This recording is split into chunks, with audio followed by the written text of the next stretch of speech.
오늘 우리에게 주실 하나님의 말씀은 누가복음 19장 28절에서 40절까지 말씀입니다.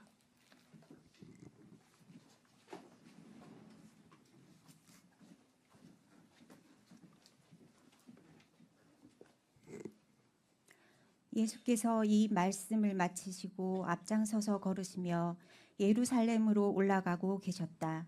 예수께서 올리브산이라 불리는 산에 있는 벳가베와 벳다니에 가까이 오셨을 때 제자 두 사람을 보내시며 말씀하셨다.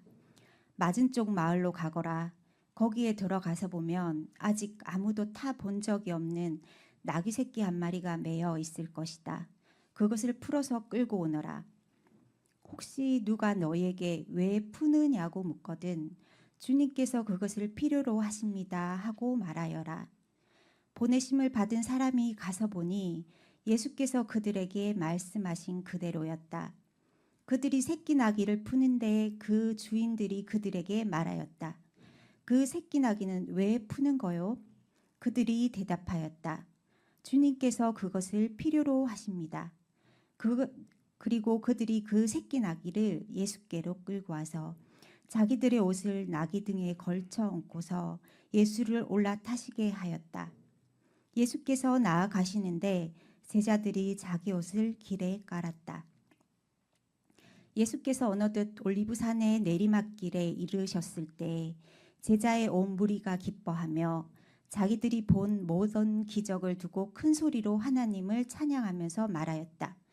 복되도다 주님의 이름으로 오시는 임금님, 하늘에는 평화, 지극히 높은 곳에는 영광. 그런데 무리 가운데 섞여 있는 바리새파 사람 몇이 예수께 말하였다. 선생님의 제자들을 꾸짖으십시오. 그러나 예수께서 대답하셨다. 내가 너희에게 말한다. 이 사람들이 잠잠하면 돌들이 소리 지를 것이다. 이는 하나님의 말씀입니다.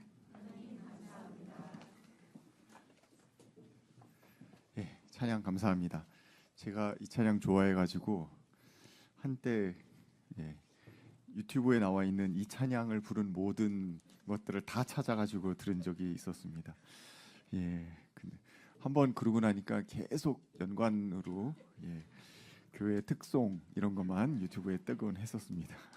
찬양 감사합니다. 주님의 은총과 평강이 여러분 모두와 함께 하시기를 간절히 기원합니다. 오늘 찬양처럼 예루살렘 성으로 예수님께서 올라가신 이야기를 우리 함께 살펴보면서 우리가 마음속 깊이 모시고 있는 우리의 왕이 어떤 분인가 하는 것을 잠시 생각해 보는 시간 갖도록 하겠습니다. 성 동쪽에 있는 베다니 벳박의 마을 가까이 올리브산이라는 곳이 있습니다. 거기서부터 이야기는 시작하고 있습니다. 예수님은 2명의 제자를 보내셔서 미리 입성을 준비시키십니다. 사실 예수님의 이런 치밀함 혹은 준비시키는 행동은 갈릴리를 떠나서 예루살렘으로 가는 여행 그 초기에도 같은 모습을 보이고 계셨습니다. 9장 51절에 보시게 되면 예수님께서 예루살렘으로 가시기로 마음을 굳히시고 난 뒤에 심부름꾼을 앞서 보내셨다 이렇게 기록하고 있습니다. 하나님의 발자국 하나하나, 예수님의 발자국 하나하나는 미리 준비되고 그 준비된 스텝에 맞추어서 이루어지는 행위입니다. 하나님은 아무것도 안 하시는 것처럼 보이는 그 순간에도 당신의 방식으로 한 걸음 한 걸음을 떼고 계신다라는 것을 우리는 여기서 살펴볼 수 있습니다. 당신의 시간에 당신의 방식으로 당신의 속도에 맞추어서 구원의 사역을 계속해서 진행하고 계시는 분이 우리 하나님이십니다. 제자들이 맞은편 마을에 가보니까 정말 아무도 타본 적이 없는 새끼 나귀 한 마리가 있었습니다. 그것을 푸는데 주인들이 물어보죠. 왜 이 나귀를 푸는 거요? 그러자 그들은 예수님께서 미리 알려주신 그대로 주님께서 그것을 필요로 하십니다 라고 답변합니다. 그렇습니다. 이 나귀도 또한 준비된 것이었습니다. 이 나귀가 없으면 안 되는 것이었어요. 왜냐하면 그것은 주님께서 필요로 하시는 것이기 때문입니다. 아무것도 아닌 나귀인 것 같아요. 말도 아니에요. 그야말로 별 볼 일 없는 보잘것없는 새끼 나귀 한 마리입니다. 큰 쓸모 없어 보이는 그 새끼이지만 주님의 구원 사역 가운데에는 중요한 자리를 차지하고 있고 그것이 없으면 안 된다라는 것을 우리는 살펴보게 됩니다. 주님은 새끼 나귀 한 마리가 필요하신 분이셨습니다. 우리 하나님은 연약한 인간 한 사람이 필요한 분이십니다. 당신의 구원 사역을 하나하나 준비하시면서 스텝 바이 스텝 조금씩 이루어 가시는 과정 속에서 한 사람 한 사람의 그 연약한 손길이 부족한 손길이 필요하신 분, 그분이 우리 하나님이십니다. 그들은 새끼 나귀를 예수님께로 가져옵니다. 그리고 자기 옷을 나귀 등에 얹고 예수님이 그 위에 타고 한 걸음 한 걸음 나아갑니다. 새끼 나귀니 속도가 빨라야 얼마나 빨랐겠습니까? 천천히 가는 거죠. 제자들은 자기 옷을 벗어서 그 앞길에 깔아서 마치 양탄자처럼 만들어 놓고 예수님께서 예루살렘 성을 향하여서 조금씩 내려가시게 만듭니다. 내려가신다라는 뜻 아시겠죠? 예전에도 한번 말씀드린 적이 있는데 예루살렘 성은 고원지대 같은 곳에 있는 높이 있는 곳입니다. 거기로 올라가야 되는데 지금 우리는 어디에 있다고요? 올리브산에 있다고 했습니다. 올리브산에서 내려가서 다시 예루살렘 성 쪽으로 올라가야 되는 구조로 되어 있고 요 사이에 골짜기가 이렇게 이루어져 있는 곳이라고 상상하시면 되겠습니다. 새끼 나귀를 타고 예루살렘 성으로 입성하는 왕의 모습은 이미 스가랴 선지자가 예언한 바 있는 모습 그대로입니다. 사실 마태와 요한은 그 장면을 인용해서 이야기하고 있습니다. 누가는 그 장면을 그대로 묘사하는 것으로 대신하는데요. 스가랴는 이렇게 이야기합니다. 너의 왕이 너에게로 온다. 근데 그는 어떤 분이냐? 공의로우신 왕, 구원을 베푸시는 왕이시다. 그는 온순하셔서 나귀 곧 나귀 새끼인 어린 나귀를 타고 오신다라고 말씀하고 있습니다. 스가랴 선지자는 세 가지의 특징으로서 그 다가오실 왕을 꼽고 있습니다. 첫 번째, 공의입니다. 공의는 스가랴가 보기에 이런 의미입니다. 야훼 하나님과 왕과 백성 이 3자가 서로 적절한 관계를 유지하고 있는 것입니다. 왕은 하나님과 맺은 계약을 지켜서 백성을 치리해야 하는 것이죠. 이런 관계가 제대로 이루어지고 있을 때 공의라고 이야기합니다. 이사야 선지자는 이렇게 이야기합니다. 왕은 어떤 존재인가? 그는 눈에 보이는 대로 재판하지 않고 그냥 귀에 들리는 그것만 갖고 재판하지 않고 그는 가난한 사람들을 공의로 재판하고 가난한 사람들에게는 가난한 사람의 사정에 맞추어서 재판한다는 것입니다. 세상에 억눌린 사람들을 바르게 논죄한다. 억눌린 사람들은 그 사람의 사정에 맞춰서 논죄한다라고 이야기합니다. 약한 자를 보호하고 선한 자를 번성케 한다. 그렇게 할 때 어떻게 되느냐? 곤비한 땅에 큰 바위 그늘과 같은 존재가 되는 분, 그분이 공의로운 왕이다라고 이야기하고 있습니다. 그냥 살피는 것 아니라 야훼 하나님의 마음으로 살피는 분이신 것이죠. 그렇게 야훼 하나님의 마음으로 살피는 분은 이 땅 가운데 구원을 일으키시는 분이십니다. 구원은 무엇입니까? 가혹한 현실 가운데에서 우리가 살아갈 수 있도록 구해 주시는 하나님의 모든 행위가 다 구원입니다. 시편 33편에서 시인은 이렇게 이야기합니다. 아무리 많은 군대가 있고 용사가 아무리 힘이 세도 자신을 구하지 못할 것이다. 누구로부터만? 야훼 하나님으로부터만 구원받을 것이다라고 이야기합니다. 구원은 그래서 야훼 하나님으로부터만 오는 것입니다. 즉 왕은 어떤 존재입니까? 야훼 하나님으로부터 구원을 받은 존재입니다. 그러면 구원을 받고 혼자 있는 존재가 왕입니까? 아니요. 왕은 그것을 다시 백성에게 베푸는 존재가 왕입니다. 오늘 스가랴 선지자가 보여주고 있는 구원 받은 왕이라는 표현, 구원을 베푸는 왕이라는 표현은 하나님만이 나의 구원이심을 고백하는 왕이라고 표현할 수 있겠습니다. 그런 사람은 이 땅을 치리할 때 어떻게 치리하는가? 약한 사람들을 당연히 보호하는 치리자가 되겠죠. 그런데 약한 사람에게만 관심 갖습니까? 그렇다고 한다면 일부만의 왕이겠죠. 그렇지 않습니다. 강한 자들에게도 관심을 둡니다. 그들이 어떻게 하도록 자신의 개인적인 이익을 넘어서서 그 사회에 기여할 수 있도록 이끄는 자, 그가 바로 의로운 통치자다라고 이야기할 수 있습니다.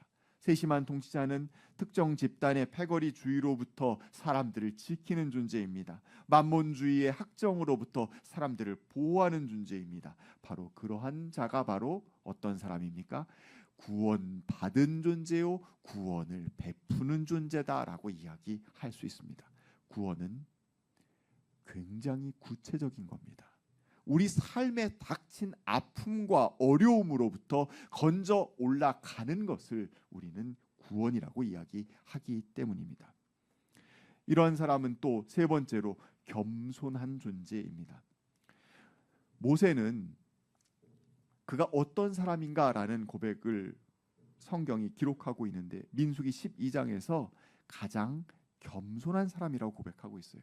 모세는 가장 위대한 지도자입니다. 모세는 가장 힘센 지도자입니다. 모세는 가장 지혜로운 지도자입니다. 라고 하지 않고 모세는 가장 겸손한 지도자라고 이야기합니다. 겸손하다라는 것은 지도자가 들을 수 있는 가장 아름다운 칭찬 가운데 하나입니다.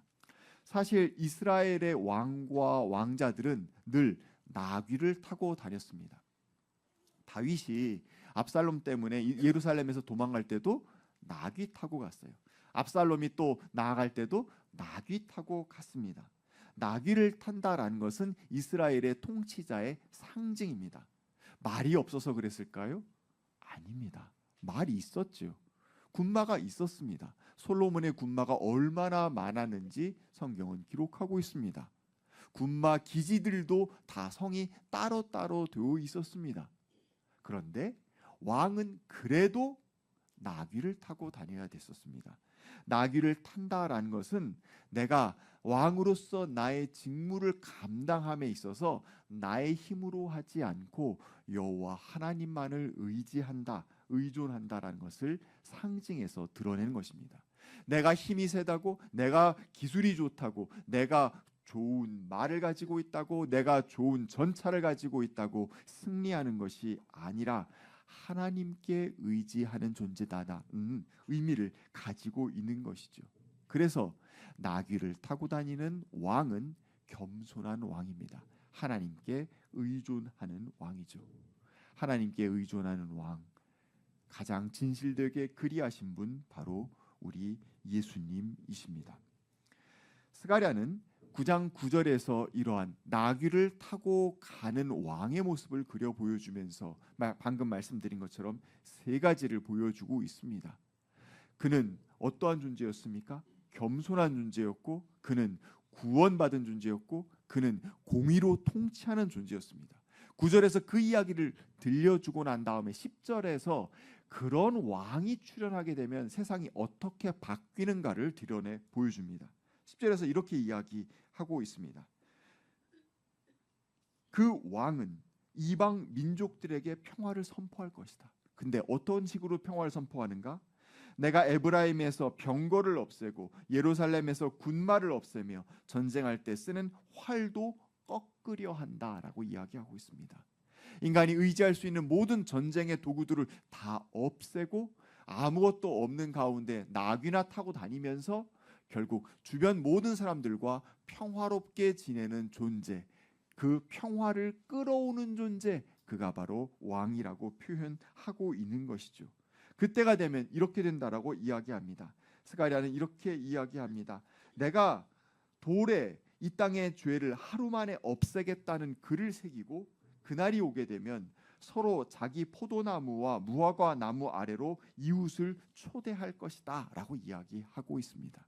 자, 공의로운 왕, 구원을 베푸는 왕, 그리고 겸손한 왕이 오게 되어서 세상을 다스리게 되면 이웃과 화평하게 돼 옆 나라들과 전쟁을 그치게 될 뿐만이 아니라 살아가고 있는 모든 사람들이 자기 나무 아래서 이웃을 초대해서 함께 음식을 나누면서 즐거운 삶을 살게 될 것이다 라고 이야기해 주고 있는 것입니다. 이것이 성경이 보여주고 있는 평화의 왕의 모습입니다. 19세기 설교자인 윌리엄 맥그리거라는 분은 이렇게 이야기합니다. 우리는 늘 물질적 힘을 신뢰하고 학식 있고 힘 있는 이들이 주요 멤버로 있는 곳에 끼어들기를 원한다. 그런데 나사렛 예수는 어떠했는가? 그는 빌려온 짐승 위에 계시고, 그렇죠, 자기 나귀도 아니고 새끼 나귀 끌러온 그 나귀인 거죠. 빌려온 짐승 위에 계시고 삶에 지친 가난한 자들 무리와 함께 계시고, 심지어 예언된 왕으로서 자신을 자기 민족에게 바치신 분이시다. 그런데 더 놀라운 것은 그분은 그런 자신을 보라 하지 않고 우리 시야 뒤에 놓여 있는 그분 뒤에 놓여 있는 권세, 바로 야훼 하나님의 권세를 볼 수 있게 하시는 분이다라고 이야기하고 있습니다.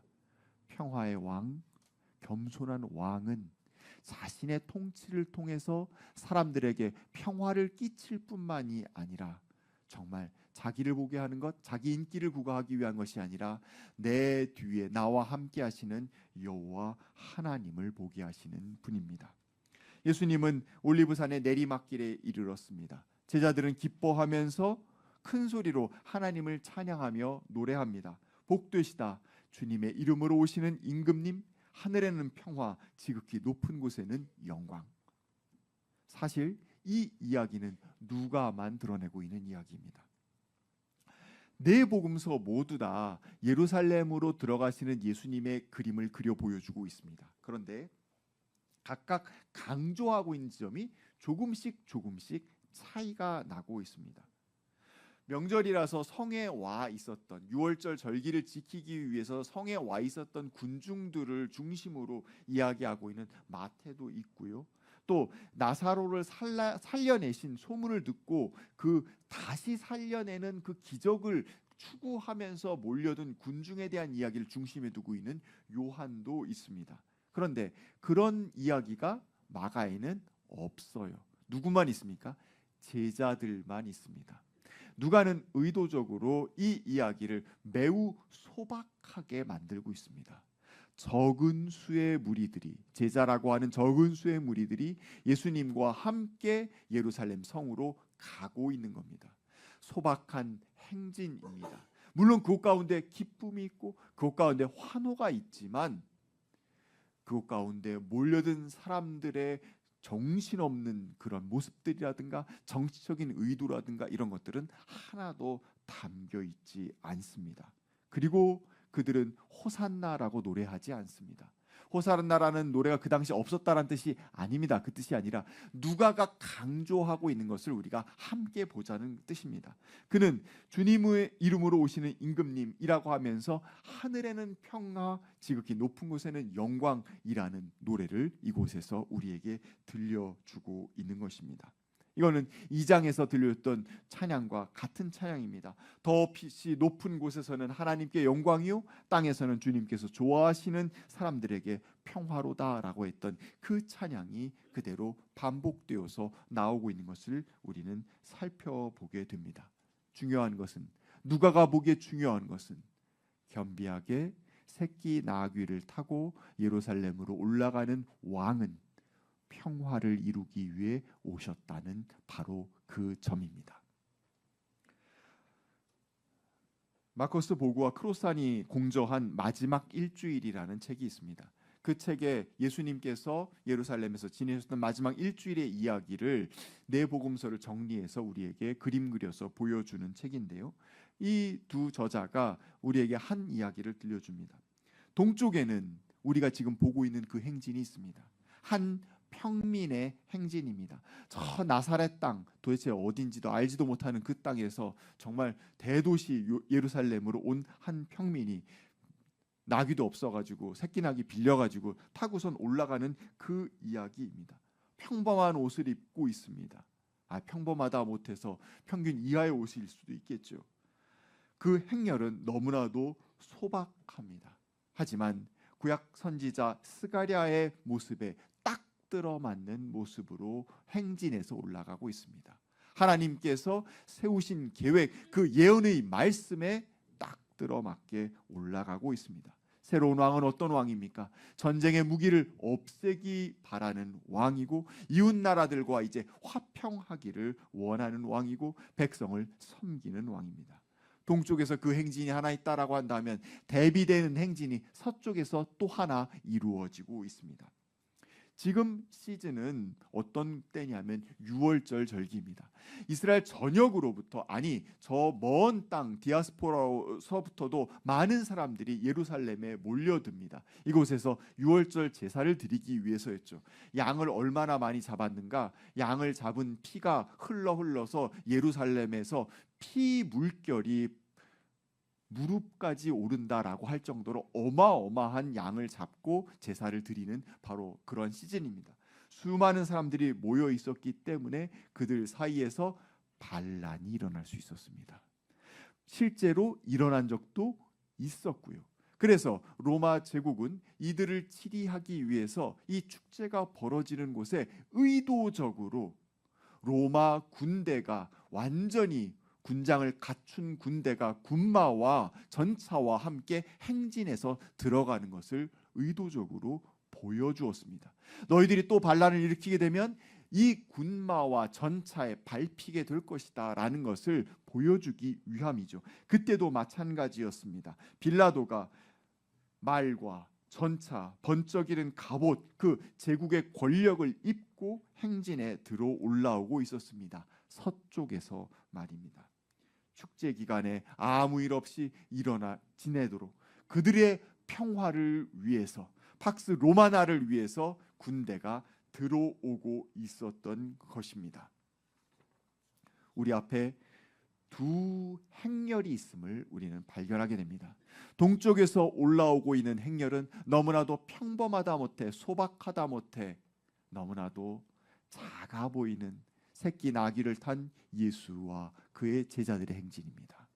서쪽에서 올라오고 있는 또 하나의 행진이 있습니다. 로마가 군대가 군장을 다 갖추고서 번쩍번쩍 빛나는 갑옷과 말을 가지고서 올라오고 있는 행렬입니다. 가이사의 행렬과 그리스도의 행렬이 이곳에서 대비되고 있습니다. 예수 그리스도는 의도적으로, 우리 하나님은 의도적으로 이 행렬을 우리에게 보여주고 계시는 것입니다. 우리 앞에 두 행렬이 있습니다. 이 행렬 중 우리는 어디에 따라갈 것입니까? 이것이 성경이, 특별히 누가가 우리에게 던지고 있는 질문입니다. 하나님께서 분명히 승리하시리라는 믿음, 그 확신을 가진 자만이 저 소박하고 보잘것없는 나귀 새끼의 행렬을 따를 수 있을 것입니다. 하나님의 승리에 대한 확신이 없는 사람은 로마 군대를 따를 수밖에 없습니다. 그들이 훨씬 더 힘이 세 보이고, 그들이 훨씬 더 강력해 보이고, 그들이 나를 분명히 지켜줄 것 같이 보이기 때문입니다. 그러나 우리 하나님께서 전세전서부터 우리를 위해 계획 세우시고 우리를 구하시길 원하시는 우리 하나님께서 지금도 일하고 계신다라는 확신이 있는 사람은 어린 나귀 새끼를 타고 올라가는 예수님의 뒤를 따를 수 있을 것입니다. 바리새파 사람 몇이 나와서 예수님한테 말합니다. 선생님의 제자들을 꾸짖어 주십시오. 저들이 저렇게 철이 없습니다. 저들이 저렇게 정신을 못 차립니다. 이런 이야기입니다. 우리한테 하는 이야기일지도 모르겠습니다. 그때 주님께서 무엇라고 말씀하십니까? 이 사람들이 잠잠하면 돌들이 소리 지를 것이다 라고 이야기하십니다. 제자들이 잠잠한다고 해서 역사의 유구한 흐름이 멈추지 않습니다. 제자들이 안일하게 있다고 해서 주님께서 가셔야 할 길을 안 가시는 것 아니라는 것입니다. 다가오는 하나님의 나라를 환영하는 마음으로, 진실로 기쁜 마음으로 주님의 뒤를 따르는 사람들, 그 사람들이 제자들이었습니다. 이 순간 그들의 마음은 진실했을 것입니다.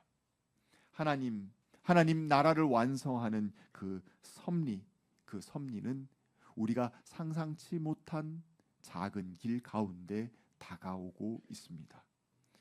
그리고 그 다가오심은 앞서 스가랴 선지자가 말씀한 것처럼 공의와 구원과 겸손의 모습으로 다가온 왕에 의해서 하나씩 이루어져 가고 있습니다. 하나님이 이루실 평화의 나라, 그것은 반드시 이루어질 것입니다. 성 어거스틴이 어느 날 제자로부터 이런 질문을 받았습니다. 선생님, 그리스도인들이 지켜야 할 최고의 덕이 무엇입니까? 어거스틴이 겸손이다라고 이야기합니다. 제자가 그래요, 겸손이요. 그럼 두 번째는 무엇입니까? 라고 질문합니다. 두 번째도 겸손이다. 그래요? 세 번째는 무엇입니까? 세 번째도 겸손이다라고 이야기합니다. 그러면 겸손의 반대는 무엇입니까? 라고 질문하자 어거스틴은 교만이다라고 이야기하죠. 제자가 마지막으로 다시 묻습니다. 선생님, 그러면 교만은 무엇입니까? 어거스틴이 답변합니다.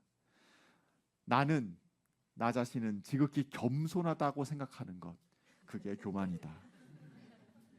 여러분, 겸손함의 끝은 없습니다. 겸손한 마음은 가난한 마음입니다. 하나님 앞에서 자신을 낮추고 부족하고 연약한 자신의 모습을 인정한 가운데 하나님의 도우심을 진심으로 구하는 마음, 그것이 겸손으로 다가가는 마음입니다. 예수님을 닮으려는 그 마음으로 갈릴리를 함께 떠나서 예루살렘 그 골고다 언덕 십자가 앞에까지 나아갔던 제자들처럼 우리도 또한 한 걸음씩 떼어야 합니다. 물론 그 길 가운데 여느 제자들처럼 실패할 수도 있습니다. 때때로 미끄러질 수 있습니다. 하지만 주님은 우리의 손을 놓치지 않으실 테니 걱정하지 마시기 바랍니다. 매 순간 성령님의 도우심을 구하며 주님을 따라 나설 때 주께서 이루실 평화의 나라에 우리 모두 당도하게 될 줄 믿습니다. 종려주일입니다. 겸손하게 어린 나귀를 타고 오시는 예수님을 우리의 삶 가운데 맞아 드릴 시간입니다. 주님은 평화의 왕으로 오셨습니다. 주님과 함께 참된 평화를 일구어가는 저와 여러분이 되기를 간절히 기원합니다. 주신 말씀 두고 함께 거듭의 기도 드리겠습니다.